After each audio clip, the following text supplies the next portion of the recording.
Students, revision class में अभी हम लोग लेते हैं बाजार दर्शन पाठ को। यह एक ऐसा निबंध है जिसमें मनोवैज्ञानिक दशा का वर्णन करते हैं। यह पाठ एक मनोवैज्ञानिक पाठ है जिसमें गहरी वैचारिकता और साहित्य सुलभ लालित्य का दुर्लभ संयोग देखने के लिए मिलता है। बाजार दर्शन पाठ में लेखक ने भगत नाम के एक व्यक्ति के बारे में चर्चा की है, जिन्होंने अपने संयम को बरकरार रखते हुए, अपने मन को अपने काबू में रखते हुए बाजार से प्रकट लाभ उठा सकते हैं। असल में हम लोगों की मानसिक अवस्था बदलते रहते हैं और बाजार का जादू इसी अवस्था के ऊपर निर्भरशील होते हैं कि अगर हम लोगों के मन खाली होंगे तो बाजार के जो बाजारूपन है, जो जादू है, वो हम लोगों को बहुत ज़्यादा आकर्षित कर लेंगे। हम उसके जो जाल है, माया जाल है, उसमें फंस जाएंगे। अगर मन खाली होगा तो भी वैसा ही है। अगर मन बंद होगा तो हम लोग तो जड़ बन जाएंगे, ऐसा तो हो ही नहीं सकता। और अगर मन में नकार होंगे तो हर चीज़ें, ज़रूरी चीज़ें भी हम लोगों के लिए नुकसानदायक ही साबित हो जाएंगे। तो जब भी हम लोग बाजार जाएंगे तो एक उचित दिशा में हम लोगों को जाना चाहिए।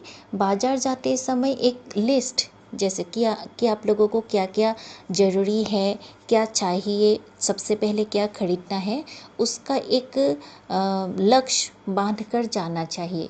तब क्या होगा, जो क्रेता और विक्रेता है दोनों बाजार से लाभ उठा सकते हैं। क्योंकि बाजार में सबसे ज़्यादा चलते हैं परचेजिंग पावर, पैसों की क्रय शक्ति।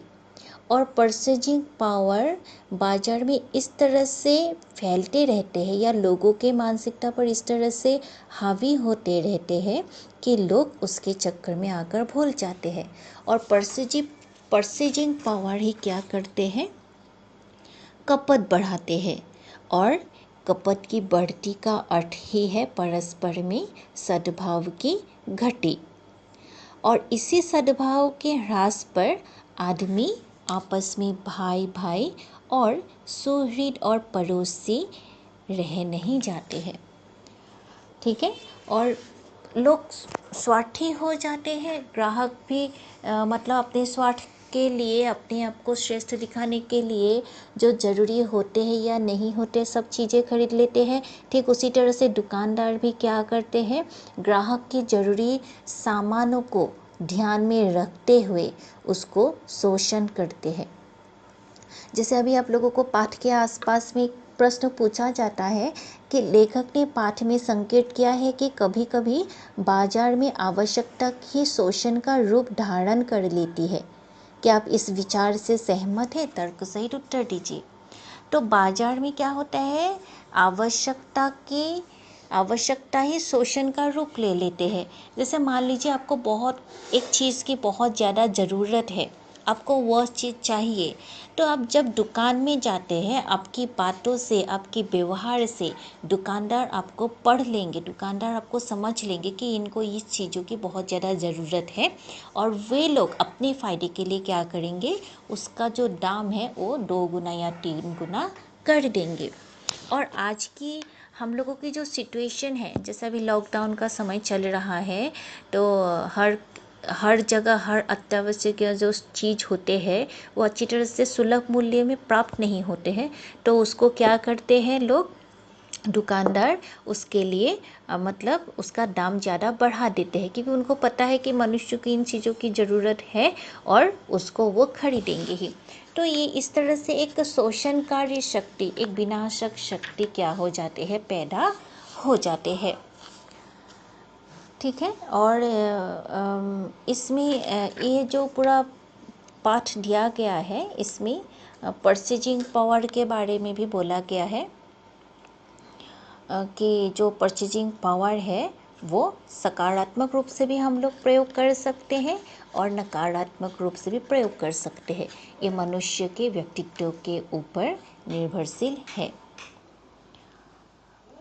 और अभी हम लोगों को एक यहाँ आप लोगों को एक सब प्रश्न पूछा जा सकता है कि परचेजिंग पावर का गर्व किन लोगों को ज़्यादा होता है।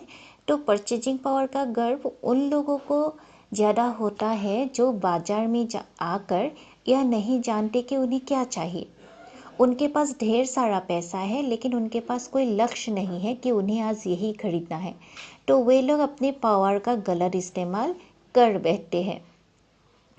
और यह जो परचेजिंग पावर है वही क्या करते हैं, एक विनाशक शक्ति, शैतानी शक्ति या वंग की शक्ति क्या करते हैं, प्रदान करते हैं।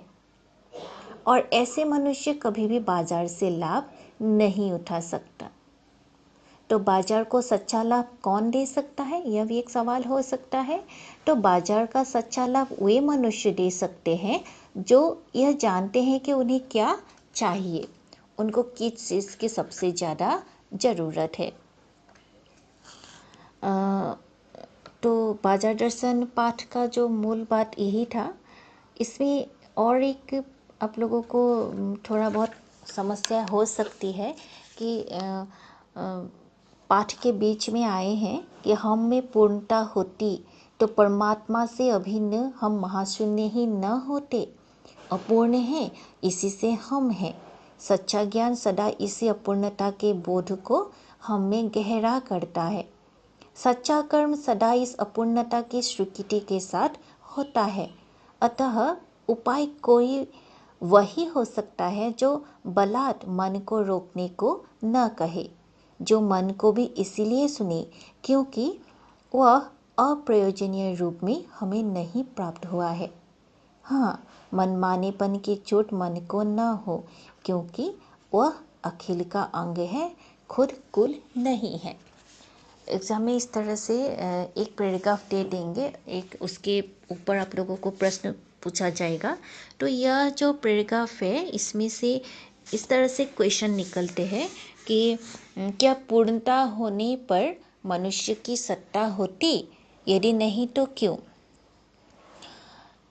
तो इसका उत्तर होगा कि नहीं, पूर्णता होने पर मनुष्य की सत्ता नहीं होती क्योंकि पूर्णता होने पर हम परमात्मा से अभिन्न होकर महाशून्य हो जाते। हम लोग परमात्मा का एक अंश है। अगर हम लोग संपूर्ण होंगे तो हम लोग भी परमात्मा ही बन जाएंगे। तो ऐसा हम लोगों के लिए, सामान्य मनुष्य के लिए ऐसा संभव नहीं है। हम हैं, हम में अपूर्णता है, हम में कमजोरी है, इसीलिए हम हैं। नहीं तो हम लोग परमात्मा बन जाते, भगवान बन जाते, अगर संपूर्ण रूप से हम लोग सक्षम ही होते, पूर्ण होते। मनमानेपन की चोट मन को क्यों नहीं होती है? मनमानेपन की चोट मन को इसीलिए नहीं होती क्योंकि मन अखिल का एक अंग है। वह स्वयं कुछ नहीं है, वह पूर्ण सत्ता नहीं है, बल्कि उसका एक छोटा सा अंग मात्र है। मनुष्य में पूर्णता होती तो क्या होता, वही मनुष्य में पूर्णता होती तो वो महाशून्य बन जाते, मतलब परमात्मा बन जाते। सच्चा ज्ञान हमें क्या बोध कराता है? सच्चा ज्ञान हमें यही बोध कराता है कि यदि हमें पूर्णता होती तो हम परमात्मा से अभिन्न महाशून्य ही हो जाते। सच्चा कर्म किस अपूर्णता की स्वीकृति के साथ होता है? सेम बात कि सच्चा कर्म इस मनुष्य अपूर्णता के साथ होता है कि हम अपूर्ण हैं इसीलिए हम हैं। यदि हम में पूर्णता होती तो हम परमात्मा से भिन्न महाशून्य हो जाते। ठीक है, तो हम लोगों का भी दूसरा जो पाठ हम लोगों ने पढ़ लिया है वो है काले मेघा पानी दे। काले मेघा पानी दे, इसमें विज्ञान और विश्वास के बारे में मतलब एक आलोचना होती है। लेखक इस बात को कहते हैं कि पहले लोगों के मन में अंधविश्वास से ही सही, मन में पाप पुण्य का डर बैठा हुआ था और इसी के वजह से गलतियां भी होती थी, लेकिन कभी कभी कुछ अच्छा भी हो जाते। लोग दूसरों के लिए भी सोचते, त्याग की भावना उसके मन में पनपते। लेकिन आजकल विज्ञान इस तरह से लोगों के दिलो दिमाग पर घुस गए हैं कि मन से डर जो है वो निकल गया है, त्याग की भावना निकल गई है, समर्पण की भावना निकल गई है। लोग अहंकारी बन गए हैं। लोगों के मन से जो पुण्य करने की जो जिद है, पूर्ण करने की जो चाहत है, वो सब कुछ खत्म हो गए हैं। तो पाठ में पहले बोला गया है कि किस तरह से इतनी अनावृष्टि के समय में भी मेंढक मंडली के ऊपर पानी इसी वजह से फेंका जाता है, कि इसी विश्वास से फेंका जाता है कि अगर उनको पानी देंगे तो वरुण देवता, इंद्र देवता हमसे खुश हो जाएंगे और बदले में हमें ढेर सारा पानी देंगे। लेकिन लेखक का मानना था कि यह एक अंधविश्वास है। लेकिन जीजी उनको अपनी उसी अंधविश्वास को विश्वास रूप देकर जीजी इस तरह से उनको समझाते हैं, इस तरह से ये तर्क देते हैं कि पानी उन लोगों पर फेंकना क्यों जरूरी है। उन तर्कों को सुनकर लेखक भी मन ही मन उनकी बातों को विश्वास कर लेते थे।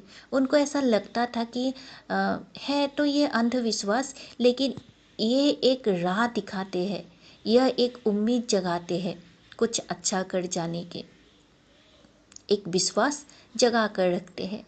लेकिन आजकल ऐसा नहीं है, ये बातें बहुत पुरानी हो गई है। पाठ में ही बोला गया है कि 50 साल से ऊपर ज़्यादा ये हो गए, अभी तो ये और भी ज़्यादा समय हो गए। लेकिन आजकल दिन धीरे धीरे बदलते रहे हैं और इसी बदलते हालात में आकर लोग स्वार्थी बन गए हैं। अभी भी पानी बरसते हैं, अभी भी मतलब क्या होते हैं, मेघ गरजते हैं, पानी बरसते हैं, लेकिन जो धरती है वो सूखा ही रह जाता है। मतलब देते तो अभी भी है, लेकिन जिनके लिए प्रदान किया जाता है, जिनके लिए ये जरूरी है, वो क्या होते हैं, गायब हो जाते हैं, वो दिखाई नहीं देते हैं, उनको मिलते ही नहीं हैं। एक शोषक और एक शोषित वर्ग, एक को जिसने शोषण कर लिया है वो, और दूसरों को जिसको शोषण कर रहे हैं, दो वर्ग पैदा हो गए हैं। अमीर लोग अमीर बनते जा रहे हैं पैसों के द्वारा, मन से नहीं, पैसों से, और गरीब पर गरीब बनते जा रहे हैं। लोग डर के मारे से भी मतलब किसी को कोई सहायता नहीं करती है। तो कहीं कहीं ये जो वैज्ञानिक भावधारा है, हम लोगों को ज़्यादा यांत्रिक बना रहे हैं, हम लोगों को जैसे मशीन बना रहे हैं। लोगों के मन से जो दया भावना है, जो अनुभूति है, धीरे धीरे उसको भी जैसे ख़त्म करते जा रहे हैं। तो यह जो काले मेघा पानी है, उसके द्वारा लेखक मतलब यही बोलते हैं, ठीक है। इसका जो मूल भाव है मतलब काले मेघा पानी दे, वो मैं बोल देती हूँ। थोड़ा इस प्रकार का है कि यहाँ लेखक लोक आस्था, लोक विश्वास, परंपरा और विज्ञान के जो बीच द्वंद्व है उसका चित्रण किया है। क्योंकि विज्ञान और विश्वास के अपनी अपनी तर्क और सामर्थ्य होते हैं। लेखक ने किशोर जीवन के इस संस्मरण में दिखलाया है कि अनावृष्टि से मुक्ति पाने हेतु गाँव के बच्चों की इंद्र सेना द्वार द्वार पानी मांगते हैं। लेकिन किशोर जो मन है लेखक का, तभी उसको वो क्या मानते, बर्बादी मानते हैं। लेकिन उनके जो जीजी होते हैं, जीजी क्या करते हैं, उनकी बातों का खंडन करते हैं और उन पर पानी डालते हैं। और अंतिम में, पाठ के अंतिम में लेखक ने देशभक्ति का भी परिचय दिया है।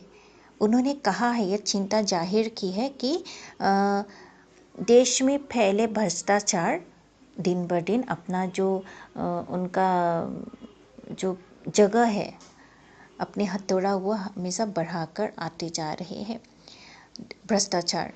और उन लोगों के प्रति कटाक्ष भी किया है, व्यंग भी किया है कि आज भी पश्चिमी संस्कृति और भाषा के अधीन हम हैं, लेकिन फिर भी हम लोग भ्रष्टाचार को अनदेखा कर रहे हैं।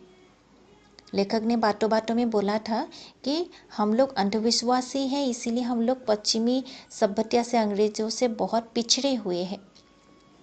लेकिन इतने सालों बाद भी, आज़ादी के लगभग अभी कितने साल हो गए, 70-80 साल होने वाले हैं, 80 साल हो गए, लेकिन फिर भी हम लोगों को कोई भी वो जागरूकता हमारे दिलो दिमाग में, हमारे कर्मों में जैसे दिखाई नहीं देते हैं, ठीक है, तो यही 2 पाठ है जिनको हम लोगों ने पढ़ा था, और उम्मीद करती हूँ कि आप लोगों को भी समझ में आ गए होंगे अच्छी तरह से। धन्यवाद।